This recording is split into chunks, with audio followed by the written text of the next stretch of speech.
So we are on to game number 2 now. Again, draft start. Like they don't like getting these bans in on this replay, that's for sure. So we get Viego Aurelia Galio ban. They are just really looking to target Doinby as much as possible. The Galio ban is pretty important. Varus, Ziggs, Jace ban for the side of FPX, just because they don't want to give it over to EDG. On blue side, they actually picked the Aphelios B1, which is massive. I love this pick. I think it is so good. I think it is the best AD carry in the entire game right now. Hey, wait, thanks for the host, SSU. Appreciate that.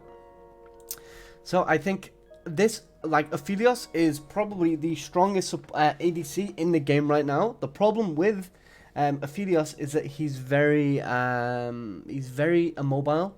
He's very easy to get picked. But he does have a massive amount of healing with his red gun. He has shield bow. He just does a lot. He just does a bit of everything. That's what makes him so good. So now from the side of EDG, I do want to see them take away something like the Thresh just away from him so that he can't go it. We do see that. And maybe take Jinx here, but they do go with the Lee Sin. They want to get it. It is a high priority pick. I would like to see a Jinx in R3 though, just so that she can give back and kind of fight in a team fight, kind of just as much, if not more than the Aphelios can, to be honest. It's a very, very kind of close matchup later on into the game. So we do see the Olaf come through. I just don't like the Olaf here. I think Zin's out is available and it does do more into the Lee Sin. I just don't really like that they went with the Olaf. Now the reason... Oh, actually, wait. Hold on. Thoughts? Oh, don't worry, Tian. I got you back, bro. I got you, don't worry. Now we probably see, maybe even we see like a TF come out here for the side of FPX, just so they have that 2v2, or they might wait to kind of show mid for later. They do pick up the Braum here, which they don't want it to get banned in second rotation, and it's very, very good with the Aphelios. I mean, Lulu is also insane with Aphelios too, but you need like a kind of big tank elsewhere. Probably in the jungle if you're going to run something like Lulu. Since, you know, it's not amazing. Now, maybe we see the TF go over to Scout again. I wouldn't be surprised if it does. He played it very well. And we do have that TF Lee Sin combo again. But we do see the Jinx, which I'm very glad that they did go with this, to be honest. I think the Jinx Thresh is a really, really good answer to Aphelios due to the fact that you deny him the Thresh and you make his laning phase a little bit weaker. And then, obviously, you end up taking the Jinx so that she can do things. Now, one thing you'll see this Jinx will do is she'll open up the lane with her rockets and just get a lot of poke on him before he actually has any healing. So we do see the TF ban. I'm surprised they banned that, to be honest. So they've got a plan for what they want in the mid lane. Due to the fact, oh, okay, there we go. The LeBlanc. So TF is a massive counter to LeBlanc due to the fact he can push her in over and over and over, and she can't really trade with him anywhere near as much. So really, really kind of good pick from the side of TF. Good banning from both teams here. We do get the Silas ban as well, which, you know, they're just trying to get rid of any tier 1 picks, and I mean, Silas isn't great for them right now, but they might already have a plan of something else that they want to pick later on, where the Silas is really good into it. So we see a Renekton ban as well. So Renekton ban is a little bit int, but overall, I would just like to see him pick a massive tank. Something like an Ornn here would be amazing, but I doubt it's going to come, or a Sion. But they're probably just going to go with the Rise here just to stop it going over to the side of FPX, since they also need a mid laner. And this is also going to give setup to the Lee Sin. So this is why it's pretty important, is because Lee Sin does need that setup in laning phase. So Rise does provide that with his root. We see Na picked for the side of FPX. And Azir into Rise is actually a very good matchup, but Orianna is better. Orianna into Rise is hard winning. So, I mean, this was kind of an issue with them not picking top here. I think top in R4 would have been more important, so that they get that kind of really, really good matchup. They're actually going to go with the Lucian again, maybe. I think Kennen is better because in this game you don't need a Lucian. Like, you don't need a Lucian to do damage. The Jinx does more than enough damage on her own. You need somebody that can be a bit beefier, but I mean, I guess it works. She has a Thresh. The problem is this game is very, very damage heavy. And to be honest, I think the side of FPX does actually have the slight edge in this one. I know I said that about last game, but I mean, the top matchup is bad, but Naguri will have learned from the last game, in my opinion. The analyst would have told him just stop inting. we have Xin Zhao, who is going to be into Lee Sin, which Xin Zhao can kill Lee Sin as well, especially if he manages to get the jump on him first. We have the Orianna into the Ryze, which is an extremely hard winning matchup for the Orianna. It does lose priority early, but mid to late game, as soon as she gets Lost Chapter and level 9, she just completely smashes Ryze. Even at level 6, she has a damaging ultimate and Ryze does not, so it gives her a really, really big point. Mercedes-Benz is just in the sky, I guess. That's cool. But and then also, I mean, you do have this Jinx who is going to be able to do a lot, but the problem is she's going to have so much jumping on her this game. She's going to have a Xin Zhao and an Orianna with her ball jumping on top of her this game, so Thresh can keep her alive, but it's all dependent on the Thresh. She does go with Guardian as well, which is a good call here. We get the lethal tempo out of Jinx as well, which I really, really like to see. I think it's just much better than Conqueror. I mean, Conqueror is more for when you're in a team fight and you want to kind of spam some rockets out, get your Conqueror stacks, and then reset off your passive and kind of go nuts, or not reset, but get your passive and then go nuts. But one thing we can see from here is Lee Sin is starting bot side. Now, the important part about this is actually allowing Lee Sin to start his blue buff and then keep his red buff for longer. The reason why this is important, because he might even just go Grompier red buff into a top gank on this Gnar before he, even has his jump. Now, the reason why this is really, really important to this draft too is because the Thresh actually allows the Lee Sin to start bot side and not grief the Jinx. Because if this was any other support that doesn't have that Lantern, if Lee Sin starts in the bottom side of the map, then the Jinx is way too exposed and the jungle won't be there anytime soon. So it seems like she's kind of weak siding him, but the Lee Sin could potentially just want to go into top side because Lucian is definitely going to get priority in this lane. So this is going to allow the Lee Sin to get a better move from his top laner on the Crab. Now, he is actually 3-camp into a transitional gank in the mid lane. If this actually comes off, if this pays off, this could be really, really big. Oh, he does go for the chicken tail. I think this is a really big mistake though, due to the fact that even though these chickens are available, this also means that the Lucian is going to get ganked soon, and also there is no longer a gank opportunity in the mid lane. So I do like that he's stealing camps away from the Xin Zhao, but I really think he missed a massive opportunity here with this, because now he's going to go into his top side and start clearing them away. But I just don't think that one camp was worth. Now, obviously, when you take one camp in this game, you in theory get two, due to the fact that there's a simple concept. You both have 6 camps. If you take one, you have +1, so you have 7. They have -1, so they only actually have 5. So in theory, you end up with a kind of an advantage of 2 camps for every one that you take if you successfully defend your own camps and clear them away, which can be important. Now, we do see GG going for this Crab, and he does manage to get it, but he's going to die for it. He has Prio in top, but he's not going to move. He does manage to jump to his red buff, though. Oh my, the play.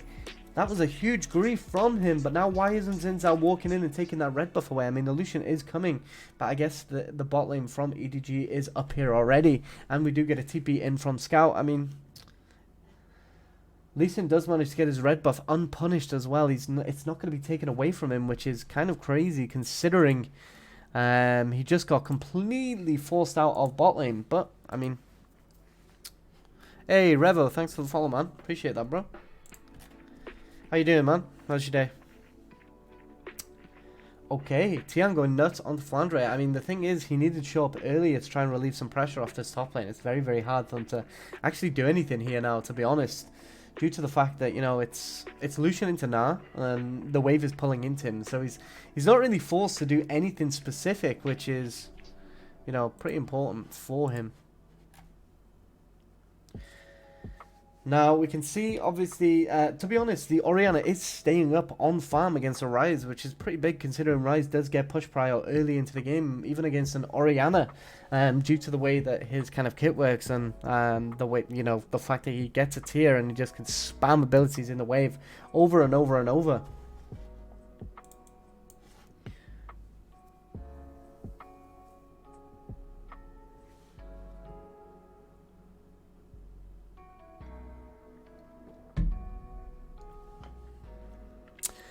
Now, I mean, this bot lane is, going as it should do. I mean, nothing's really happened too much. Aphelios is a massive lane bully into the Jinx. Now, the thing is, if Jinx manages to survive till later on into the game, then she can actually do something. Now, I'm curious what mythic she can go here. The kind of unique thing about Jinx is that she can just completely kind of go any mythic right now, to be honest, and they're all good.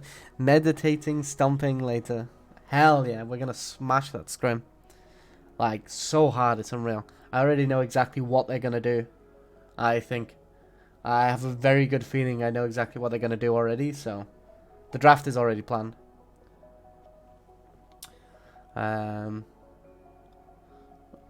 But I'm actually glad you're meditating, to be fair. I don't know if you're actually or what, but meditating is literally overpowered. Like, actually overpowered, I swear to God. It's just so relaxing. If you're tilted, you meditate and you're fine. It's crazy. I mean, overall this game is very slow though. 6 minutes in, no first blood. We do see a Rise all in, but instantly into an Orianna Shockwave. He had just enough mana to pull that off. So he does manage to just get out of there. Now, this is another one of the reasons why Rise isn't good into a lot of champions and why it's a little bit risky blinding Rise, to be honest. Now, he is a very, very good pick, and if you do get a better support matchup, then that support can help you throughout the lane, which... You know, Maiko is kind of a little bit restricted to bot lane in this game due to the fact that he has a Jinx and he doesn't really want to rotate too much just so that she doesn't get kind of pressured in the bot lane. But you've got the things like Syndra and Orianna and anybody that has like an AoE that can shut it down. Naguri does manage to get that solo kill though, which is kind of impressive. Lee Sin was there, but he was going for the camp as well, so we'll see in the replay, I think. But I think that was just a bit too aggressive. Now, first blood over to the Na though. That's a very big blow considering it's a Lucian, and he should have had something this lane. But as we can see, as soon as GG stops pressuring top lane, then, you know, not as much goes through. So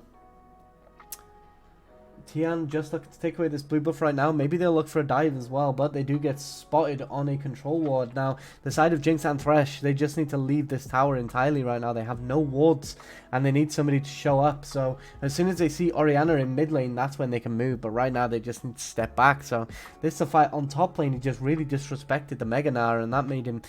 He used his ult very nicely, actually, to get as much space as possible and kind of pull the Lucian away from the tower. And this helps massively when you are playing these kind of matchups into range. But I do think it was a bit greedy. The Jinx and Thresh didn't back away a little bit more from there, to be honest, considering... especially Thresh, he has his lantern to get Jinx out, but especially considering the Orianna hadn't shown back on mid lane, one thing you should do there is back away from the tower entirely, even if you lose one plate, and then as soon as the Orianna shows on mid lane, you know that it's only Xin Zhao going to be there. So instead of a 2v3 tower dive, it's going to be a 2v4, so you end up in a much, much better position. Now, one of the big things with this game, to be honest, is that there's been very, very little interaction from these junglers, and I think this is by design due to the fact that Xin Zhao does a massive amount of damage and can completely ruin Lee Sin. Will he jump too crisp though? I highly doubt it, just because it'd be a little bit int if he did, to be honest. But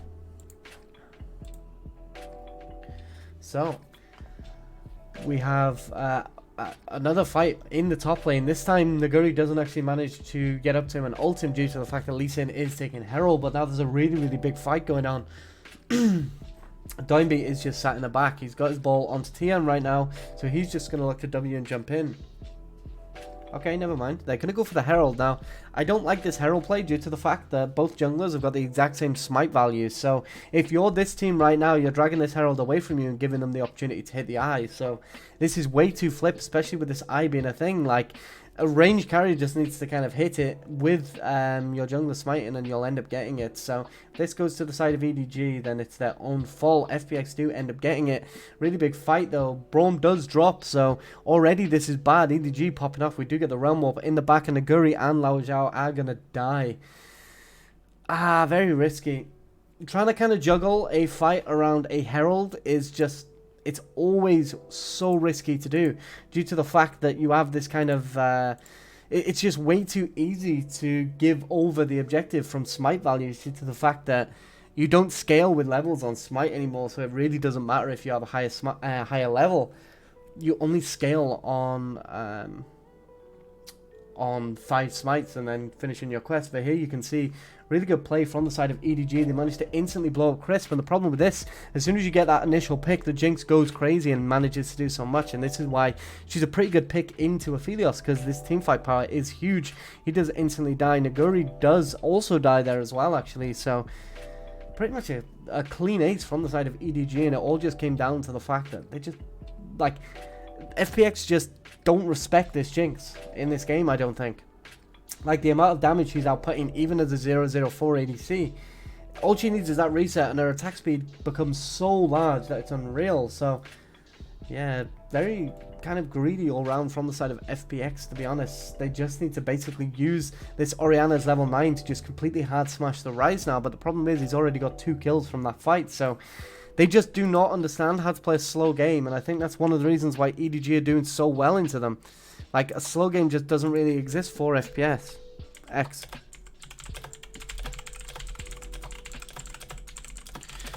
And I mean, when they can kind of out-mechanic these team fights and just kind of hard stomp, then that works very well. But when they get punished like this, it's very rough. Now, this is also a big eye-opener towards my predictions towards Worlds, because I thought FPX would be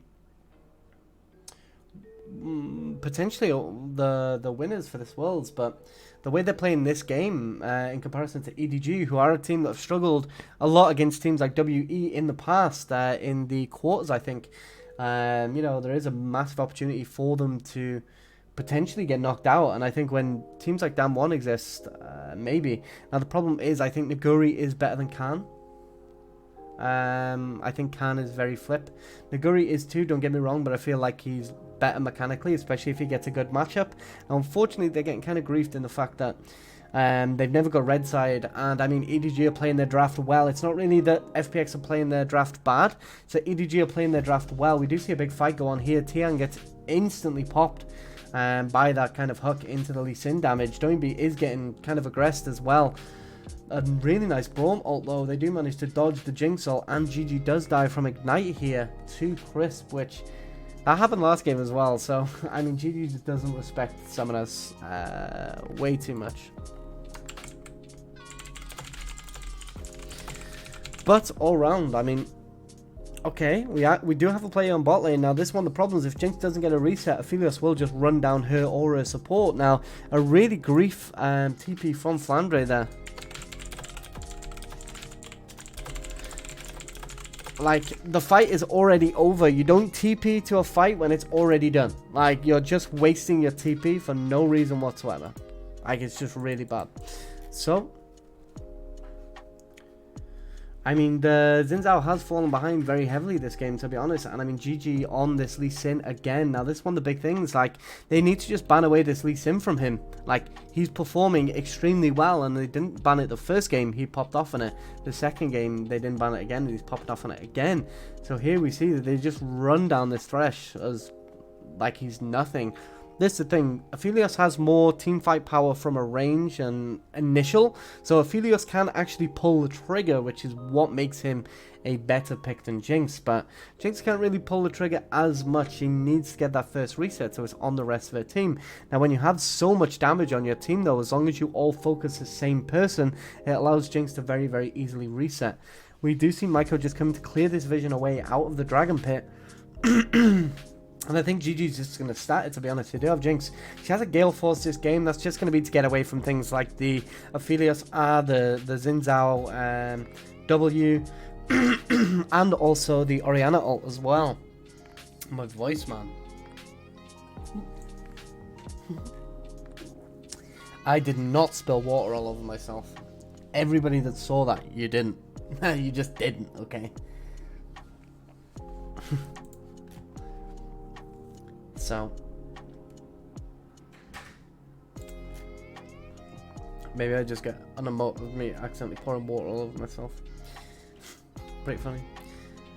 So, I mean, right now, I mean, it's looking very favoured for the side of EDG, to be honest, especially considering Ryze has his Everfrost as well. Now, Everfrost is really important on Ryze because Ryze deals with ability rotations, especially considering his Q resets off him landing other abilities. So, you can do a massive amount, and the Everfrost just allows you that little bit of extra CC that allows you to get another full rotation of abilities off, and this is why the kind of item is so insane for the Ryze. But Orianna does have a magic pen. Okay, so Flandre manages to use his E to get out. He did have enough mana for it, fortunately. But again, Orianna does have this massive amount of magic pen that she's going to build in this game due to the fact that she's the only AP. Now, this is one of the big things that you kind of always want to take into account when it comes to your drafting. You always want to make sure that ideally mid is kind of the solo AP, because if mid is the solo AP, that means they can go magic pen, do a massive amount of kind of penetration damage, and if they ever build any kind of MR to counter the fact that there is one AP champion on the enemy team, they kind of waste their gold a little bit if you don't int, due to the fact that you know, your AD champions will do more damage considering they don't have any armor. So it's really, really important to take into consideration. Now, we do see they're just looking to get resets. Wave pushed in top lane. They do have a lot of control of vision on bot side for the side of EDG, but there is still a tower advantage for the side of FPX, and the gold is dead even. There's about 200 gold in it. This is a very close game, which is kind of crazy considering you've got to think that the Rise is 3-0 and 3 right now. The Lee Sin's 2-1 and 4. So in overall kills, they're doubling them, but in overall gold, they're actually a bit behind. And this is also another really, really good reason why, if you're, say, a professional player and you're playing the game, one of the biggest things you need to learn is how to read what what items are gold amount, right? Because, for example, we have Everfrost, that's slightly cheaper than Luden's. He got it earlier, which meant he got an earlier spike, which allowed him to kind of deal with the Orianna lane a little bit more. Like, say, for example, if they build into Rabadons now, you can potentially get an item lead by building a slightly cheaper item. Even if it's something defensive, if you've got enough damage already, you can even go something defensive like Zhonya's, which is a cheaper legendary item, and then you get that extra mythic proc. Now, this one of the important things as well for sole AP champions is the fact that Doinby has this Ludens now, means that he can actually upgrade his Dark Seal into a Medjay's, and the Medjay's will actually give him Magic Pen. On top of that, he can also go for a Void Staff too, which will also give him Magic Pen. Now, I've said this so many times, it's unreal, but the important thing with that is the fact that if you have enough magic penetration, you can start doing true damage, especially when you get your Void Staff, because the penetration applies after the Void Staff percentage. So you'll get reduced by a percentage from the Void Staff, and then you'll get Magic Pen on top. So this was the top fight. Scout does just get... I mean, Scout just gets one hell of a kind of pick on him, and he just absolutely melts him. He's extremely powerful right now. He does have that Seraph fully built in comparison to the Orianna only having components, and he is going to be getting his full stack soon too, which Orianna does already have her stacks maxed out.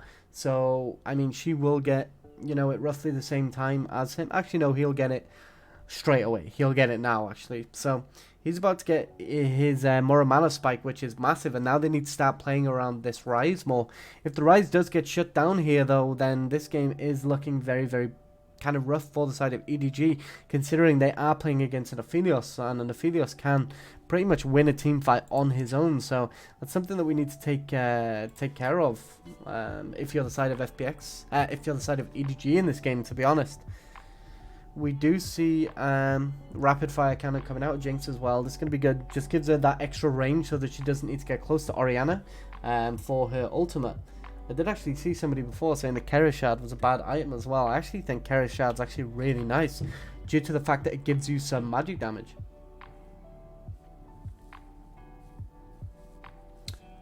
Which, I mean, obviously you're an ADC, you don't need magic damage, but, you know, they're not going to have armor runes in bot lane either, so you get quite a lot of value off it, in my opinion. We do see Aphelios has his Serrated Dirk, though. He's going to go into Collector. The Infernal goes over to the side of EDG, and it is an Ocean Soul, so this is actually very, very lucky for EDG, since if this was Cloud, it wouldn't really be worth contesting anymore, considering the comps. But if you are playing, I mean, to be fair, Rise does well with Cloud Soul. I mean, Cloud Soul is not bad on anybody. I mean, it gives everybody something, but in comparison to other dragons, it's just not as worth the gold that you have to give away and invest into taking it, and the potential risk you have to take in your team.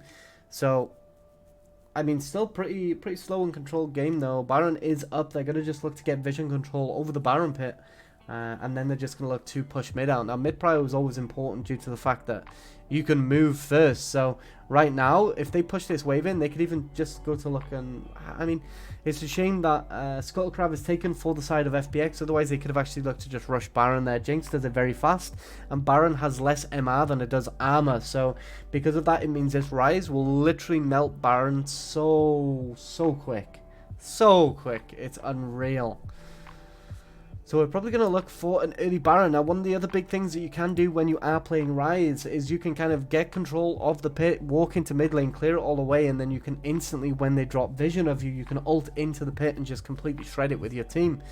So it allows you to get a few more seconds on the Baron, which when you're playing someone like Rise, a few more seconds is all you need, especially considering they can actually use it to get up behind this vision cone right now. So I really think it's a missed opportunity here. I think they could just instantly try and rush it, considering they have Jinx. But I guess they don't want to go for it. Again, they've just pushed mid-prio. Again, the thing is, it's only 21 minutes now, so there's only a cannon every 2 waves. So you can't really rely on just pushing in and moving as much. But one of the big things is as soon as the 25-minute mark hits, then EDG become even more powerful because it ends up as a cannon every single wave at 25 minutes, which means that the Rise can instantly clear those waves, which I don't think FPX have as much wave clear, as safe wave clear. Anyway, Scout is behind them right now. Mako did proc his Shirelias to try and get in on top of them, but it just wasn't quite enough. Obviously, Shirelias with Jinx is such a good combo due to the fact that you can give her movement speed so that she can position, get an assist on a kill even. You can actually... I've seen supports actually give Shirelias to Jinx to get her in range with rapid fire for her to get a cannon, a rocket only onto them. Crisp does get caught here. He does manage to jump away instantly. Lucian ult does try and get him. Doesn't kill him though. FPX are turning the fight. Rise is in the back though. He's going to instantly kill Crisp away. But the rest of EDG's team are just way too split. And Scout just doesn't manage to get in and do anything. Now this is also the problem with Rise. Is how is Rise going to walk up in this game when he's against a Na and a Philios and Orianna? It's extremely difficult for him to play the game. And even though he has this massive lead, and I'm not too sure he's going to win purely based on the team composition. The gold is still even. Obviously, the players will be counting gold, so they will know that the gold is pretty even. But here, Crisp just get caught into the Thresh Hook and the ultimate. He does manage to just jump away. He does dodge the Lucian ult as well. Tian plays this very well to use his ult and just tank it there. Jumps on the back of Flandre and Mako just instantly gets popped there. Orianna's ult does go wide, but Lucian does die as well. So, I mean, overall, that was a very good fight for the side of FPX, and I do think, due to the fact that all of the gold is on this Rise right now, I really don't think this is going to play out well. So I actually think that even though this game is... Some would say this game looks a bit doomed for FPX, I actually think they're going to win it. We shall see, though, because it all depends how they play. If they just keep playing for scaling, and just allow Aphelios to get its Infinity Edge, and Orianna to get her Zhonya's for that Magic Pen Spike, then I think they'll be in a good position. But they need to wait on that.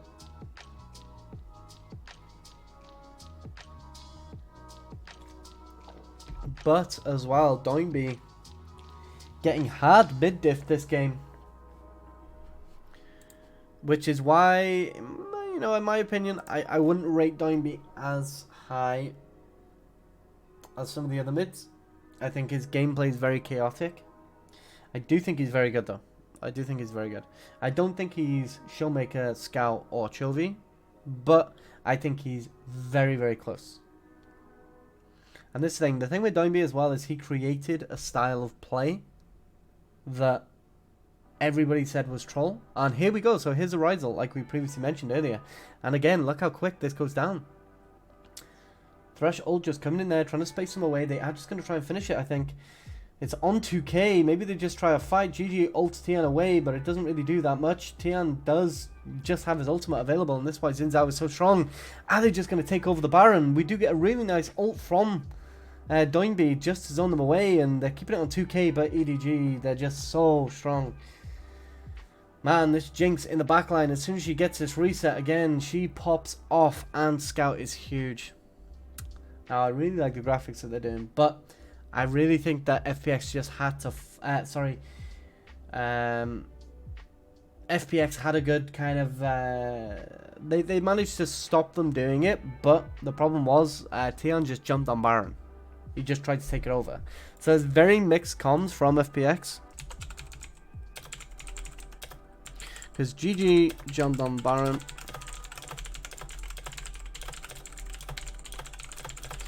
I actually think that was a hard loss, and this is the thing. As soon as GG doesn't get on the Lee Sin, even GG on the Lee Sin. Wait, no, sorry, Tian. I'm losing my mind. Sorry.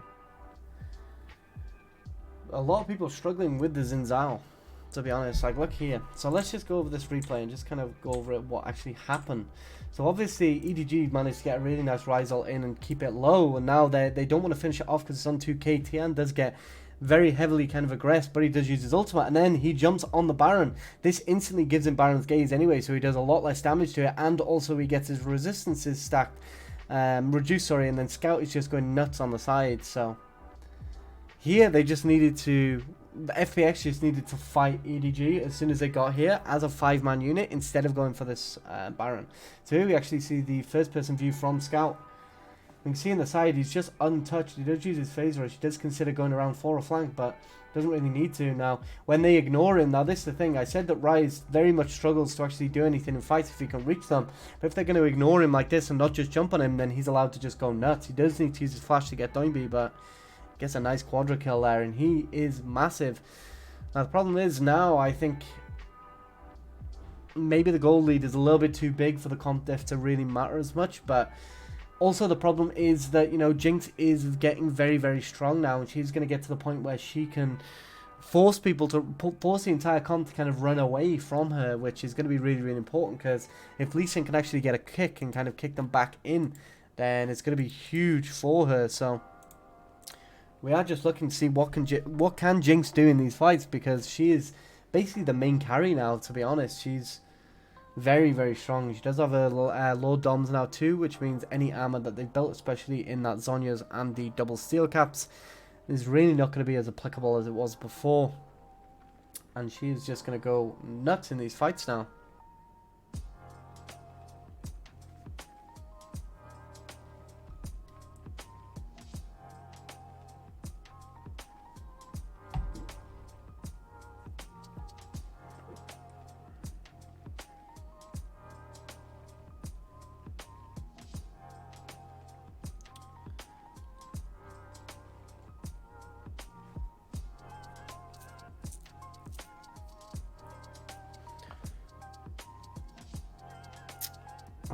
I mean, they're just going to kind of siege on the base now, and the thing is, now the Ryze doesn't actually need range to keep his siege up, just because he's a massive wave clear bot.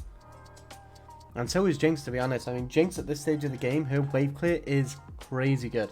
One thing I would like to see EDG do more is give blue buff over to the Jinx. I think it's more beneficial than the Ryze, since, you know, it's physical damage. But the problem is here as well is if Jinx gets a reset off this inhibitor, she's going to go nuts. Now they do try and bait them with the Ryze ult so that they can then just go and push back bot again. But they do manage to get this this tower in mid lane as well. And now there's 2 inhibitors exposed for the side of FPX. It's looking like a very game-ending position for EDG, but what they want to do now is they just want to get this top tower, then they want to triple inhibitor into Baron and then just end. The game will be very, very easy for them. As soon as they get that triple inhibitor, there's nothing that FPX can really do. Now they also have a massive win condition in the fact that Ocean Soul is up in 1 minute 49, and if we know FPX, then we know that they are not going to give that away for free. They're literally just going to fight them as much as possible around it, which, you know, is a little bit crazy, a little bit messy.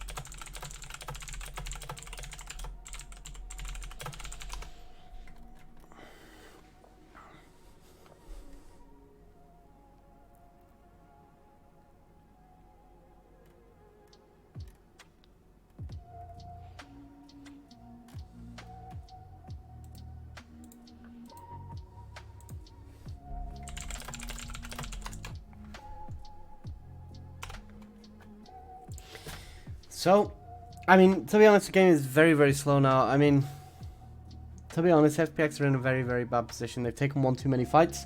And now this gold lead that was dead even for the longest time, even though EDG were quite oppressive in the early game, has now ended up kind of divulging into an 8k gold lead for the side of EDG and double the towers. So they are just looking for one really big fight. They're just fighting over this mid lane prio until somebody can get a pick. Scout does manage to get a pick on Naguri, does almost instantly kill him. Tian, what a hook out of Mako to just stop him doing anything. Tian is going to die now, and Viper does have his resets. He's just going to go crazy. We're going to see Jinx just clearing up everybody, and it's just a slaughter. Like,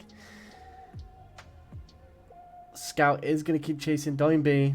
He's not going to get him, but it really doesn't matter. They're just going to end the game out here. They already have minions in mid. Jinx is going to reset off the inhibitor, which is going to allow her to just easily kill both of the towers. Now, Jinx resets off objectives even if she doesn't get them. So on things like Baron, sometimes what you can do is you can just force the Baron to go down, and then Jinx will still get a reset off it and win the team fight, as long as you don't take too much damage.